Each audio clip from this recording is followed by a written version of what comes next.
வணக்கம். ஏன்கே Bessel properties. இன்னைக்கு பார்த்தீங்கன்னா அழகான ஒரு ரோட் சைடு லேண்ட் ஒன்று விற்பனைக்கு வந்திருக்கு. இது எங்கே இருக்குன்னு பார்த்தீங்கன்னா கன்னியாகுமரி டிஸ்ட்ரிக். கன்னியாகுமரி டு திருவனந்தபுரம் ஹைவேல எரநல் சைடு ஆழ்வார் கோயில்னு சொல்கிற ஊர் பக்கத்தில் தான் நம்ம லேண்டு லொக்கேட் ஆயிருக்கு. அதாவது ஆழ்வார் கோயிலேருந்து வரக்கூடிய சர்வீஸ் ரோடு ஜாயின் பண்ணுற இடத்துல தான் நம்ம லேண்டு லொக்கேட் ஆயிருக்கு. டோட்டல் ஏரியா எவ்வளோன்னு பார்த்தீங்கன்னா 4 சென்ட். சிமெண்ட் கல் வச்சு கட்டியிருக்க தான் நம்ம லேண்டு. ரோட் சைடு ரோடை தொட்டு தான் இருக்குது. நல்ல ஸ்கொயரான கண்டம். கமர்ஷியல் பில்டிங் போடுறதுக்கு அழகான ஏரியா இது.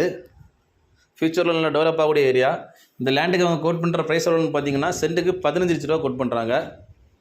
யாருக்காவது தேவைப்படுறவங்க ஸ்க்ரீனில் கொடுத்துட்டு கான்டாக்ட் நம்பரில் கால் பண்ணுங்கள். மறக்காமல் எங்கள் சேனலை சப்ஸ்கிரைப் பண்ணுங்கள். மேலும் யாருக்காவது இடங்கள், வீடுகள், தோப்புகள் ஏதாவது வாங்கணும் விற்கணுன்னாலும் எங்கள் ஏன்கே பெசல் ப்ராப்பர்ட்டிஸை மறக்காமல் கான்டாக்ட் பண்ணுங்கள். நன்றி.